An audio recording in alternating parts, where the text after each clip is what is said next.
ici présents. Mieux vaut un bon voisin qu'un frère lointain. Dans les lèvres et dans le froid. Nous connaissons tous ce vieux proverbe qui met en évidence l'importance des voisins dans nos vies. Mais notre grande voisine, la Chine, n'a pas ce même esprit que nous. Dans l'histoire, les Chinois ont envahi le Vietnam à plusieurs reprises, ont assassiné des Vietnamiens, esclavagé tant d'autres. Vu ce qui se passe depuis 3 dernières décennies, il semble que la Chine ne veuille pas encore nous laisser tranquilles.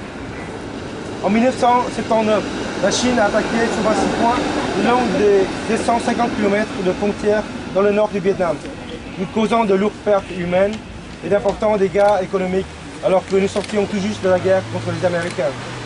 En 1988, la bataille navale près des îles Spratly, Cheong Sa, provoquée par la Chine, a laissé 70 marins vietnamiens morts.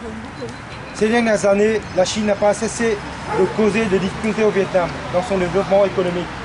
Après avoir imposé unilatéralement une interdiction de la pêche en mer orientale, la Chine a lancé la revendication de 9 tronçons dans cette mer qui violent sévèrement la zone économique exclusive et le plateau continental des pays de la région, dont le Vietnam.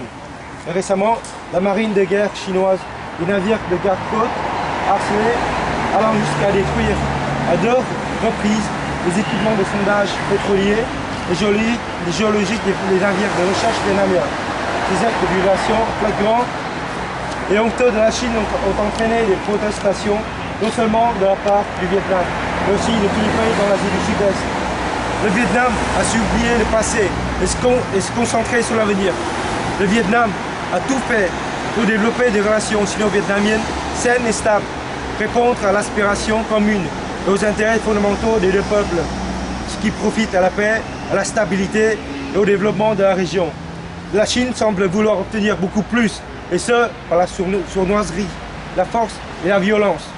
Il est temps que nous montrions au monde entier cet aspect sournois et violent de la Chine, le vrai visage de la Chine.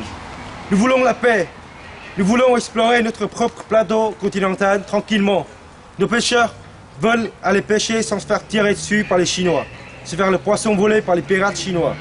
Nous ne voulons plus voir des navires chinois venir nous agresser dans les eaux territoriales vietnamiennes.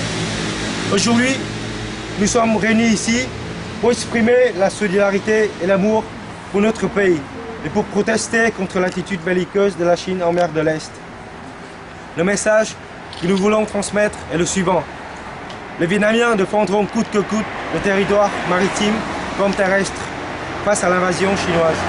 Nous voulons que la Chine mette fin immédiatement à ces actes d'agression et de violation dans notre propre territoire. Nous proposons également aux organisations internationales d'intervenir si possible et faire preuve de responsabilité dans la protection de la justice et du droit international dans le but de faire régner l'indépendance, la souveraineté, l'intégrité territoriale des pays et de préserver la paix et la sécurité dans le monde. Merci de votre soutien.